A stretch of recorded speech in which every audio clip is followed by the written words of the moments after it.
Evangelho de João, capítulo 2. O título dessa mensagem é o Deus que vira mesas. O Deus que vira mesas. Você deve ter percebido aqui, né? Algum tipo de decoração. Aqui tem uma mesa de festa, bem montada. Já do meu lado direito nós temos uma mesa derrubada, algumas coisas ao chão. Nós vamos compreender um pouquinho pelo relato bíblico, João capítulo 2, o Deus que vira mesas. A partir do versículo 1, preste bem atenção, temos duas histórias e vamos ver a correlação entre elas, tá bom? 3 dias depois, houve um casamento em Caná da Galileia e a mãe de Jesus estava ali. Jesus também foi convidado com seus discípulos para o casamento. Tendo acabado o vinho, a mãe de Jesus lhe disse: eles não têm mais vinho. Mas Jesus respondeu: por que a senhora está me dizendo isto? Ainda não é chegada a minha hora. Então ela falou aos serventes: façam tudo o que ele disser. E estavam ali 6 potes de pedra que os judeus usavam para as purificações, e em cada um cabiam cerca de 100 litros. Jesus lhes disse: encham de água esses potes. E eles os encheram totalmente. Então lhes disse: agora tirem um pouco e levem ao responsável pela festa. Eles o fizeram. Quando o responsável pela festa provou a água transformada em vinho, ele não sabia de onde tinha vindo, por mais que os serventes que haviam tirado a água soubessem. Ele então chama o noivo e lhe disse: todos costumam servir primeiro o vinho bom, e quando já beberam muito, servem o vinho inferior. Você, porém, guardou o melhor vinho até agora. Assim, em Caná da Galileia, Jesus deu início a seus sinais. Ele manifestou a sua glória e os seus discípulos creram nele. Depois disso, ele foi a Cafarnaum com a sua mãe, seus irmãos e seus discípulos, e ficaram ali não muitos dias. Versículo 13.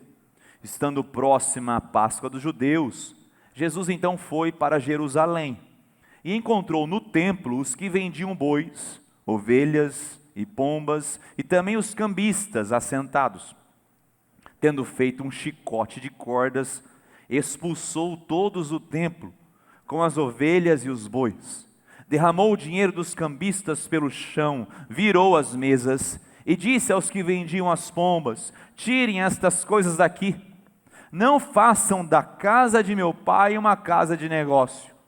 Os seus discípulos se lembraram que está escrito: o zelo da tua casa me consumirá. Então os judeus lhe perguntaram: que sinal você nos mostra para fazer estas coisas? Jesus lhes respondeu: destruam este santuário, e em 3 dias eu o levantarei. Os judeus responderam: este santuário foi edificado em 46 anos, e você quer levantá-lo em 3 dias? Ele, porém, se referia ao santuário do seu corpo. Quando, pois, Jesus ressuscitou dentre os mortos, os discípulos dele se lembraram que ele tinha dito isso, e creram na Escritura e na palavra de Jesus. Textos maravilhosos. Na verdade, a minha pergunta no começo dessa mensagem é: o que passa sobre a sua mente quando você ouve a palavra Deus? Qual é a definição que você traz de Deus? Quem sabe você traz consigo uma ideia de um Deus que é cheio de amor, graça e misericórdia. Ou quem sabe você tem a ideia de um Deus justo, um Deus que é mais um justiceiro do que um Deus que entrega amor e graça e bondade. Na verdade, às vezes a gente tem essas ideias de Deus conforme apenas a nossa experiência e não conforme o que a palavra de Deus nos fala. E eu quero com você, frente a essas duas histórias que estão até bem simbolizadas aqui à frente, entender esse Deus que é soberano sobre toda e qualquer situação. Você pode dizer amém para isso? Graças a Deus. Bom, a primeira história fala de um casamento, fala de um Deus que estava presente numa festa de casamento, não só ele e seus discípulos. Caná da Galileia era uma pequena aldeia agrícola, muito pequena. Ou seja, uma festa numa cidade pequena, uma cidadezinha do interior, era uma festa para a cidade toda. Era inevitável que toda a cidade estivesse em festa. Os noivos então se prepararam, como todos os noivos da atualidade. Você sabe que a maioria dos casais contratam pessoas para cuidar dos detalhes da festa, para que eles no dia da festa possam desfrutar da mesma. Então eles tinham lá o mestre de cerimônias. O texto fala que esse mestre de cerimônias cuidou de tudo, da comida, da bebida, do vinho, cuidou da música, dos convidados, estava tudo perfeito. Porém, eu acho que ele não soube fazer as contas certas e faltou o vinho, que era a principal bebida da festa, que simbolizava naquela época a alegria, o festejo, a celebração. Não se sabe bem, mas a festa de casamento daquela situação, daquela época, não era apenas algumas horas como é nos dias de hoje, mas eram dias. Ou seja, esse mestre de cerimônias tinha que saber e conduzir essa festa por dias. A festa não podia ter nenhuma queda. A boa música devia continuar, a boa comida, a bebida e assim por diante, para que aqueles noivos pudessem desfrutar e dar uma festa que honrasse todos os seus convidados. Mas eis que no meio da festa se constata a falta de vinho. Você conhece a história? Foram falar com Maria, Maria imediatamente falou assim: eu sei quem pode resolver isso, e entregou os problemas na mão de quem realmente é soberano e tem o poder suficiente para resolver a situação. E ele toma essa situação em suas mãos, e ele chama aqueles serventes, que poderiam ser os garçons da festa, numa coisa mais privada, numa área mais privada, e então transforma a água em vinho. O mestre de cerimônias, desavisado, porque até então nem ele, que era o responsável da festa, sabia do problema, parece tentar esconder esse problema dele. Ele chama o casal de noivos, pensando que estava tudo sob controle, e fala o seguinte: olha, na tradição, o melhor vinho se dá primeiro, porque a degustação das pessoas está mais apurada. Depois que as pessoas comem e bebem, a degustação delas fica mais simplificada e serve o vinho pior. Mas aqui parece que você fez ao contrário, e ele termina com essa expressão: o melhor vinho você guardou para o final. Mal ele sabia que o melhor vinho era dado pelo próprio Senhor Jesus Cristo. Abre um parênteses aqui, você que está casado, irmão, quanto mais tempo de casamento, melhor o vinho tem que estar. Ixi, que glória a Deus, mais murcho. Ai, Jesus. Os casais falam assim: devia mesmo, pastor. Quem dera. Oh. Não. Você é de Cristo ou não é? Está com a sua esposa aí, com o seu esposo, fala assim: nós estamos na época do melhor vinho. Fala para ele. Agora honra o que você falou aí, ó. Honra aí. Sai para jantar essa semana, entendeu? Assim, minha querida, que bom. 20 anos de casado. Eu vou fazer 23. 23 anos de casado. Quem tem mais de 30 anos de casado, levanta a mão aí. Olha, uma salva de palmas. Uau. Eu vou buscar vocês ainda, fica tranquilo. Bênção.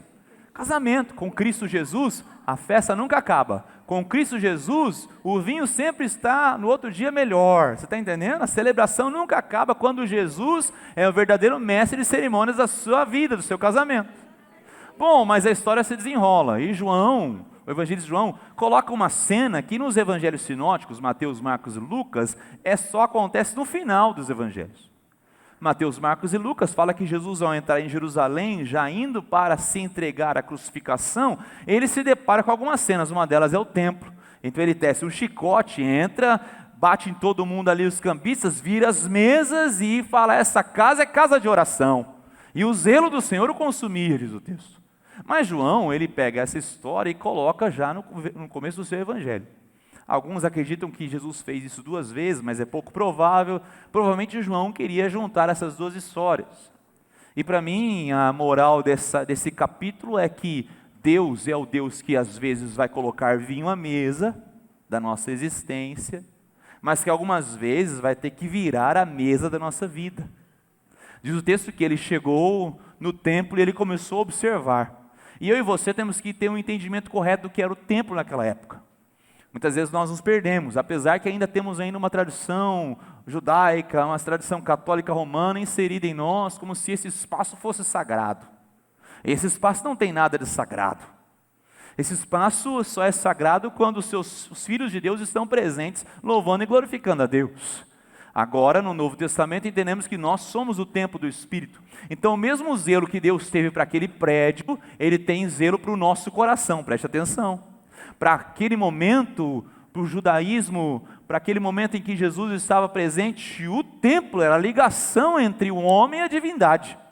Não haveria como eu e você termos conexão com Deus se não tivesse um intermediário. E esse intermediário, no Velho Testamento, se demonstra ser uma forma que se chama tabernáculo. Você que lê a Bíblia sabe do que eu estou falando. O tabernáculo era esse templo ambulante, que se demonstrava em ações para que o homem tivesse conexão com Deus, e ele precisava de um mediador. Esse mediador era o sacerdote, que fazia sacrifícios em prol do povo, em prol do pecado que o povo tinha, e pedia perdão e misericórdia, como Moisés fez inúmeras vezes no tabernáculo no deserto. Mas quando o povo vem a conquistar a terra prometida e criar raízes na terra prometida, então Deus dá uma promessa para Davi. Davi, ele recolhe todas as doações para a construção do tabernáculo, mas Deus fala assim, não, mas não vai ser você, vai ser seu filho. Então em Salomão, filho de Davi, quando era rei, ele constrói o templo. Entre indas e vindas, o templo destruído e reconstruído, chega-se a Jesus, e Jesus, ele tem esse momento do templo. Jesus está em João mostrando quem ele era, e ele mostra que ele é maior do que o templo. Ele vem mostrar com essa atitude irada de Jesus, e eu posso dizer que Jesus estava irado. Porque de acordo com a classificação das armas daquela época, o chicote do qual Jesus teceu, perdia apenas para o machado, presta atenção. Você que é contra o armamento aí? Jesus criou a sua própria arma. Na classificação, a arma seguinte seria um machado. Jesus, ele tece aquele chicote. Eu fico imaginando Jesus olhando aquela cena do templo, cambistas vendendo bombas, vendendo dinheiro colocado nas mesas, ao invés de eles fazerem reuniões de oração, eles estavam fazendo trocas comerciais egoístas. E Jesus vê aquela religiosidade tomando conta de um lugar que devia ser uma casa de oração, de quebrantamento.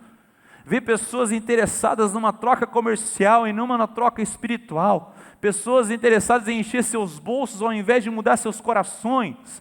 Então Jesus se retira e começa a tecer um chicote, preste atenção. Ele começa a tecer aquele chicote, o zelo da casa do Senhor o consumia. Sabe que nos falta zelo pelas coisas de Deus. Vivemos uma época que não se tem zelo. Vivemos uma época de igrejamento sem novo nascimento. Eu ouvi essa frase essa semana. Existe aquela ideia dos desigrejados, as pessoas que ficaram tristes com a igreja e saíram da igreja. Existe uma grande igreja, acho que a maior igreja do Brasil, chama os desigrejados.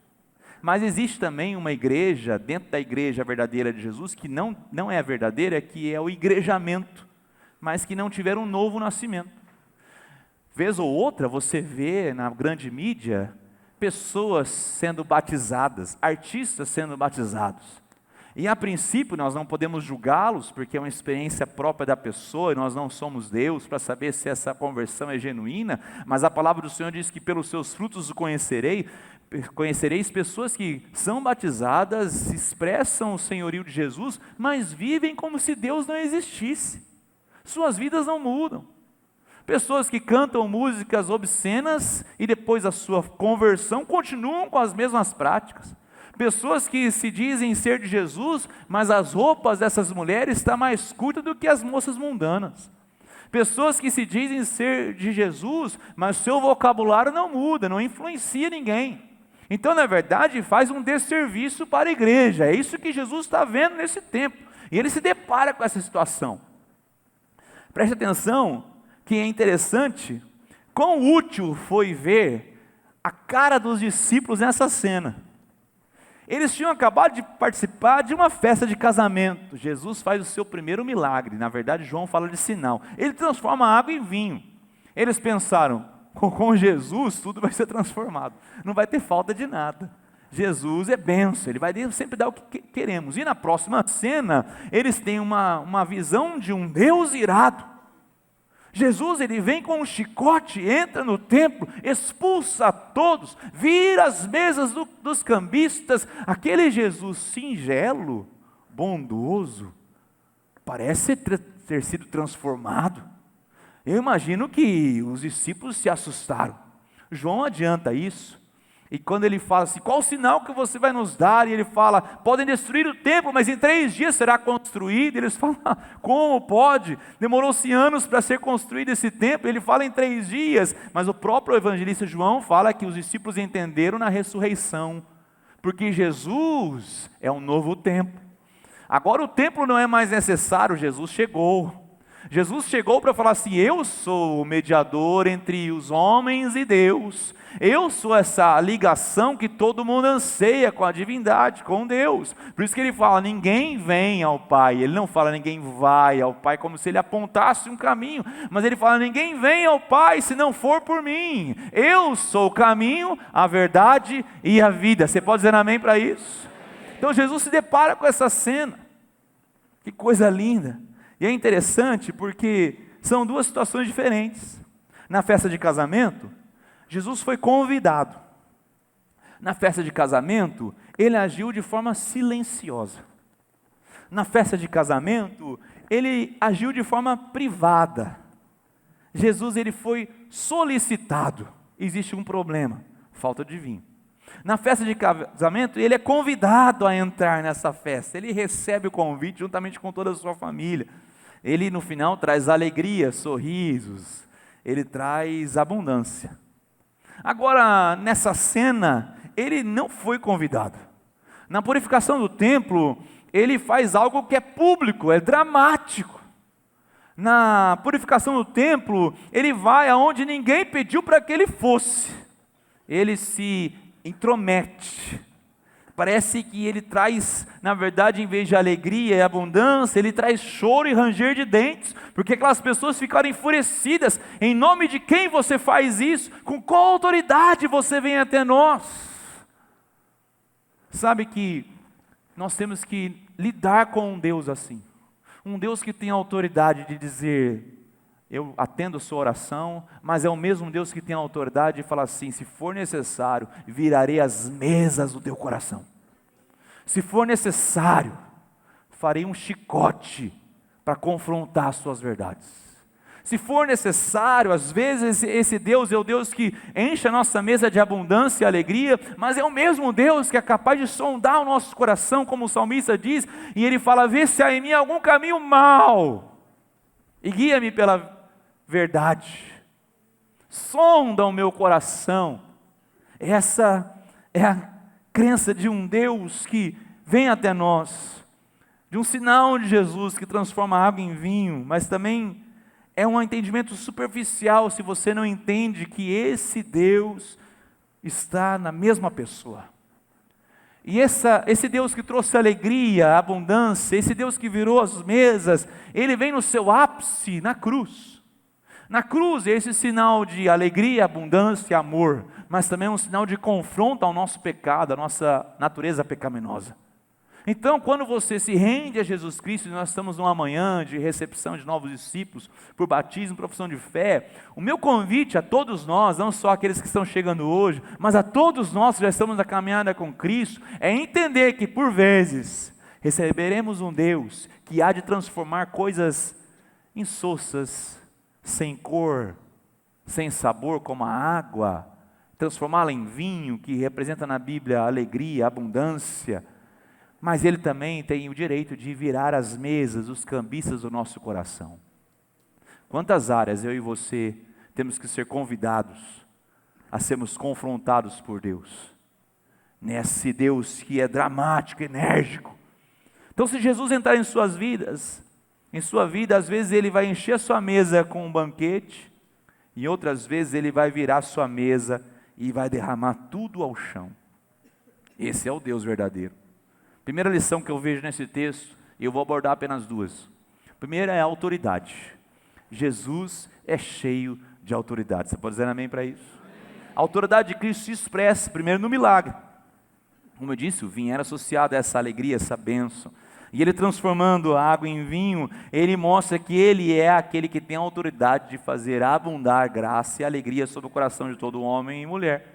Jesus escolhe um evento comum, um casamento, para inaugurar o seu ministério. Casamento era o corriqueiro daquela época, assim como é no nosso. E Ele faz de forma privada, mas Ele transforma ali, mostrando que Ele vai além das expectativas humanas. Esse é um Deus que tem toda a autoridade para nos abençoar abundantemente. É por isso que nós oramos como igreja, é por isso que cremos no milagre. É por isso que você chega na cela e desafiado, desafiada a orar, a crer no sobrenatural em Deus. Porque se eu e você não vivemos esperando o sobrenatural do Senhor, é melhor rasgarmos a Bíblia.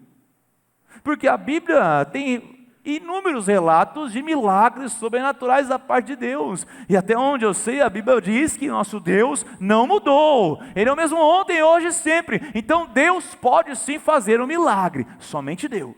Ele tem autoridade para fazer isso e nada disso tira sua autoridade.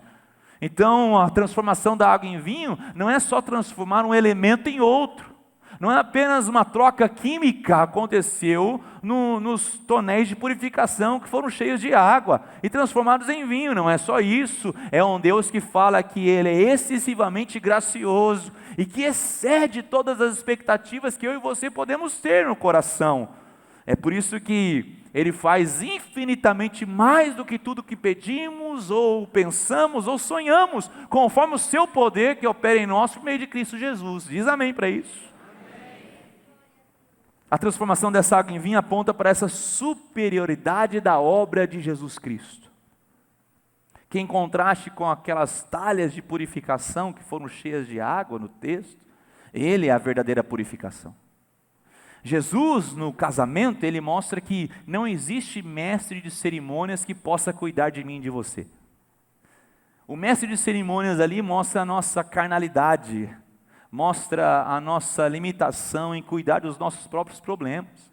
Por melhor que você seja em planejamento, em ideias, e você entra para um casamento, entra para um negócio, entra para uma jornada da sua vida e fala assim, não, está tudo certo, tudo vai correr bem, você não consegue gerir a sua vida com suficiência, vez ou outra vai se faltar o vinho.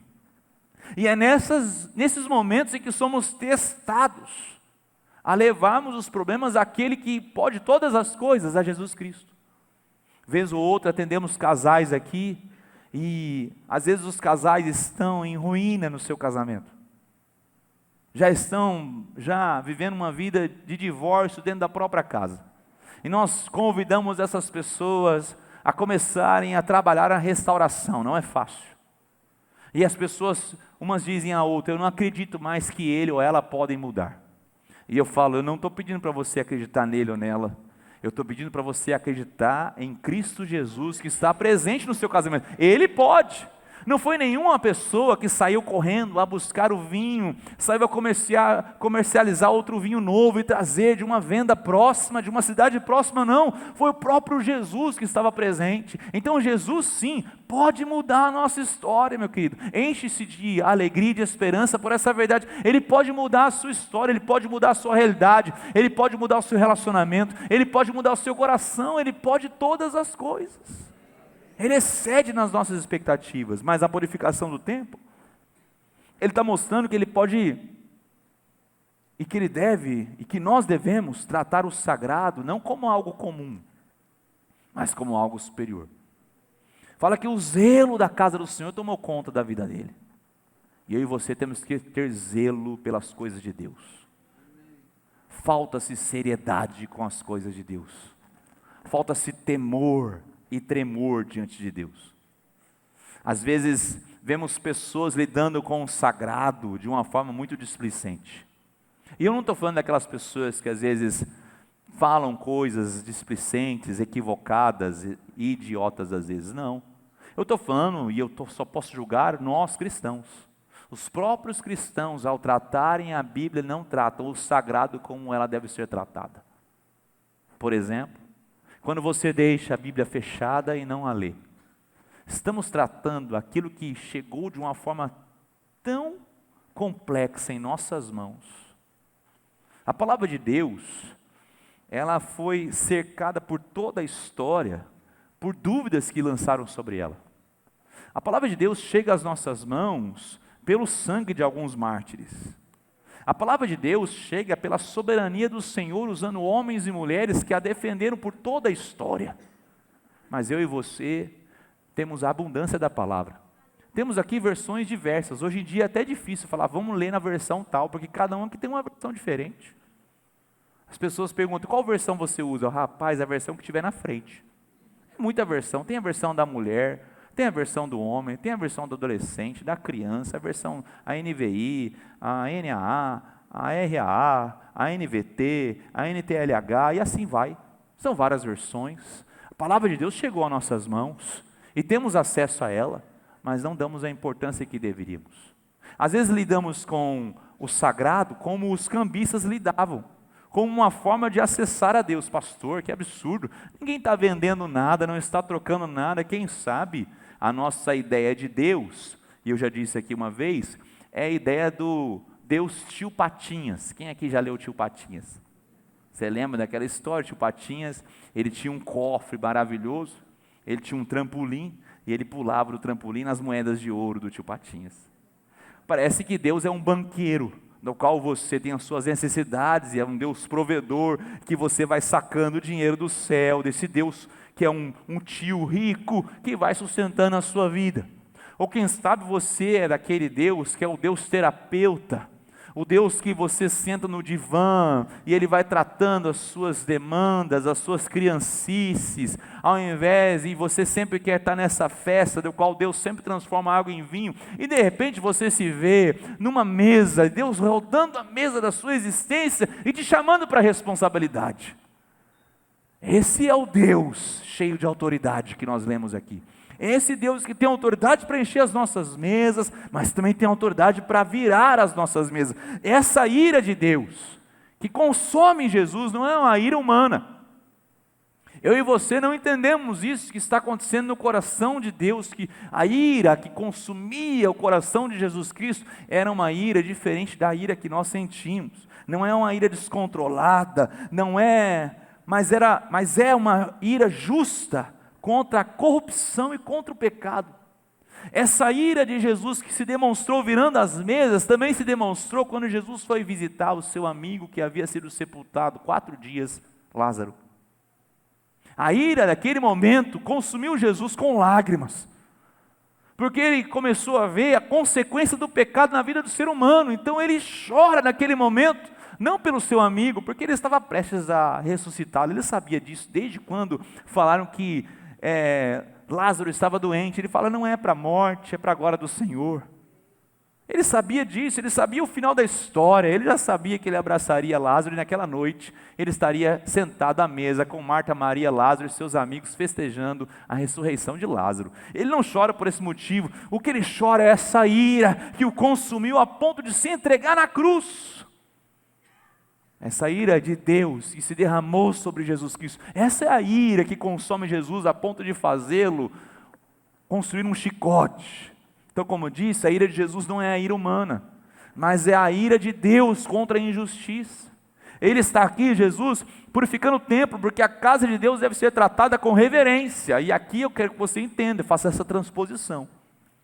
Para o judeu, a casa era um templo construído, pedras. Aquele lugar era sagrado, eles tinham a peregrinação para o templo. Alguns dos salmos eram cânticos, os quais eles saíam das suas cidades e subiam para Jerusalém. Jerusalém ficava no alto monte, e eles subiam cantando e glorificando a Deus, porque eles sabiam que teriam um encontro com Deus. Sai aquele versículo, alegrei-me quando me disseram, vamos à casa do Senhor. Olha só. Hoje nós temos essa ideia, vamos à igreja, aqui na casa do Senhor. Está errado, totalmente equivocada. E eu quero rememorar os ensinamentos do reverendo Osni, sempre nos ensinou isso. Aqui não é a casa de Deus, aqui é onde a igreja se reúne, mas a casa de Deus agora é o nosso coração. A palavra do Senhor diz que nós somos templo do Espírito. Então Jesus chega ao seu templo e ele sonda o que está acontecendo dentro do nosso coração. Então ele vem com essa autoridade. Jesus é o Senhor da autoridade. Assim como a água que Jesus transformou em vinho representa essa transição dessa velha prática da purificação desse ritual por uma purificação que só Ele pode fazer, a purificação do templo também aponta para esse fim desse sistema sacrificial que havia no templo. Não haveria mais necessidade desse comércio, desses sacrifícios de animais, porque o fim da lei é Cristo. Diz amém para isso. A autoridade de Jesus. O propósito de Jesus nisso tudo. Então, o milagre no casamento gerou vida, alegria, provisão. Jesus traz vida em abundância. Você sabe o que está em João 10:10. Eu vim para que tenham vida, completa comigo, e vida em abundância. Por isso que o garçom, o mestre de cerimônias, fala assim, olha, não se costuma dar o melhor vinho no final da festa. Eu imagino que nem o noivo e a noiva estavam sabendo. Quiseram poupar o casal naquele dia de festa. Não fala nada para eles, vamos tentar resolver aqui. Quem sabe foram falar com Maria, quem sabe Maria era uma pessoa influente daquela época, conhecesse algum produtor de vinho naquela região, mas era muito vinho, a cidade toda estava lá. Para que nós vamos pedir ajuda? Vai ficar notório que faltou-se vinho, como é que nós vamos lidar com essa vergonha? Poupe o casal está tão feliz, um dia tão de festa para eles, e o mestre de cerimônia cheio de atividades, e quem sabe Maria falou assim, eu sei quem pode resolver isso. E ela leva a Jesus Cristo. Jesus toma a situação em suas mãos e ele transforma aquele momento. Então a alegria para o casal, foi alegria para a família, foi alegria para todos os convidados. Quando Jesus toca na vida de um casal, meu querido, minha querida, ele não toca apenas no coração de duas pessoas. Ele toca no coração do homem, da mulher, mas toca no coração dos filhos, toca no coração da sua família indireta, toca no coração da sociedade, toca no coração de uma igreja. Quando ele transforma um casamento, ele transforma muito mais do que duas pessoas. Ele transforma uma sociedade como um todo. A sua posteridade está sendo alcançada quando você se permite ser mudado por Deus. Então você ser tratado por Deus nas suas áreas, não é um amor próprio apenas, é um cuidado com outras pessoas. Sabe que eu vejo casais se deixando chegar ao fim, mas é uma atitude totalmente egoísta, porque não estão pensando na repercussão que terá essa atitude de fim na vida de outras pessoas. Quero convidar você a refletir sobre isso. Pastor, não tem mais vinho, mas nós sabemos juntos aqui quem pode restaurar a alegria desse casamento. Esse é o propósito, restauração da alegria. Na purificação do templo, então, Jesus vem trazendo confronto, mudança, por que não limpeza? E tem um significado espiritual na purificação do templo. Quando ele vira as mesas dos cambistas, tem esse significado espiritual sim. Na verdade, a purificação do templo é um reflexo da nossa necessidade de purificação espiritual. Jesus está nos convidando a refletir sobre a nossa própria vida em áreas que precisam ser purificadas. Então, a minha reflexão para você nessa manhã, quais áreas do templo do Senhor Jesus Cristo que precisam ser mudadas e transformadas?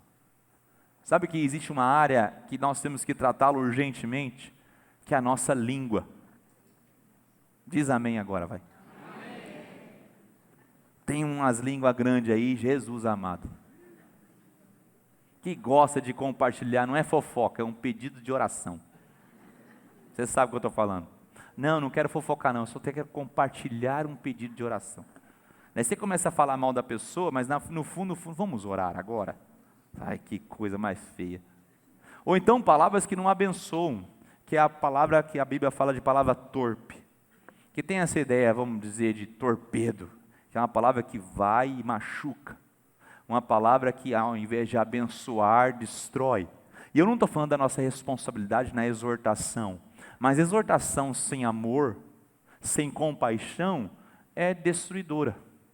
Ela não constrói as pessoas. E nós precisamos, como cristãos, ter o nosso falar temperado. Temperado. Na verdade, a palavra do Senhor diz que deveríamos ser mais hábeis no ouvir do que no falar. Seja pronto para ouvir e tardio para falar. Mas parece que nós, como cristãos, sempre achamos que temos algo para ensinar para as pessoas. Já percebeu nisso? Quem sabe a gente deveria se calar um pouco, silenciar-se, orar, pensar. Quantas vezes eu e você deveríamos, ao invés de passar aquele WhatsApp, na hora do coração quente, sabe, o sangue está fervendo, você manda aquele WhatsApp, escreve, manda aquele áudio, você devia falar assim, não estou pronto para fazer isso, não está certo fazer isso agora, eu preciso que Deus venha e derruba as mesas da minha vida. Assim, não, deixarei para amanhã. E quem sabe numa reflexão do seu coração, o amanhã chega bem mais leve, e você trata aquela situação com leveza, graça, e Deus vai purificando áreas da nossa vida. Então o templo não é apenas um lugar físico, mas aqui o templo reflete e traz a reflexão do que acontece nos nossos corações. Hoje o templo é o coração do homem e da mulher. Se o templo na época de Jesus foi capaz de ser corrompido, quanto mais o coração de um homem e de uma mulher.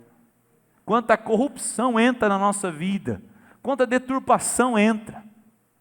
quanto que nós trazemos do que nós achamos que é cristão na nossa existência. Tem pessoas que até hoje estão dentro de uma igreja cristã e ainda estão lendo horóscopo. Tem gente que até hoje está com aquele amuleto de sorte dentro da sua carteira. Não, porque eu tenho que... Levanta com o pé direito. Vocês acham bobagem isso? Mas é. São coisas que Deus tem que tombar as mesas da nossa vida. Tem pessoas ainda que têm essas mandingas, superstições. Tem pessoas que trazem valores de outras religiões, que nós chamamos de sincretismo religioso, para dentro de uma realidade cristã, que não tem nenhuma concepção bíblica. Nós temos que ter as nossas mesas viradas e tombadas. O zelo. Como eu disse, o engrejamento sem novo nascimento. Eu estou na igreja, mas não há mudança concreta na minha existência. Eu estou na igreja para ser servido e não servir. Eu estou na igreja para mesa da abundância, mas não para mesa tombada. Eu quero e agradeço pelo abraço dos irmãos, mas ai se a liderança vir me confrontar. Muitas pessoas saem da igreja pelo confronto. E às vezes não é nem um confronto pastoral, o confronto da própria igreja, que vai confrontando a ideia equivocada dessas pessoas. Porque as pessoas hoje querem afago ao ego, e não transformação de vida. Esse é o propósito de Jesus, quando ele entra no templo. Versículo 22, olhe comigo, capítulo 2, versículo 22, diz o texto: quando, pois, Jesus ressuscitou dentre os mortos, os discípulos dele se lembraram que ele tinha dito isso, e creram na Escritura e na palavra de Jesus. O evangelista João, quando escreve o seu evangelho, ele já coloca esse versículo 22, calma, eles vão entender, tudo que Jesus fez no templo, na verdade, era uma expressão exata do que aconteceria pela sua ressurreição. Então ele fala, quando Jesus ressuscitou, ele entendeu que em 3 dias reconstruiu o templo, e se Jesus é o templo, nós não precisamos mais de um lugar sagrado, nós precisamos dele, mas a autoridade que ele teve para purificar o templo, é a mesma autoridade que ele tem para purificar o nosso coração. Então ele começa a entender, e os discípulos entenderam isso de forma progressiva. Preste atenção, muitas vezes nós queremos entender Deus com um download na nossa vida. Tem pessoas que não têm paciência mais a compreender Deus. Demanda uma vida para você ser um homem de Deus. Demanda uma vida para você ser um pregador da palavra. Demanda uma existência toda para você conhecer a palavra de Deus. Ninguém chegou lá ainda. É por isso que lemos a Bíblia. Por isso que insistimos em ler a Bíblia no próximo ano. Em 2026, 2027 você vai chegar aqui, leia a Bíblia, porque é uma revelação progressiva. Quanto mais você tem contato com ela, mais ciência você tem de quem é Deus na sua vida. Então leia a palavra de Deus. Fala para a pessoa que está do outro lado, leia a Bíblia. Leia a Bíblia. E você vai começar a compreender os valores da palavra do Senhor. Se envolva com a igreja, se envolva com a vida de oração, se envolva com a comunhão da igreja.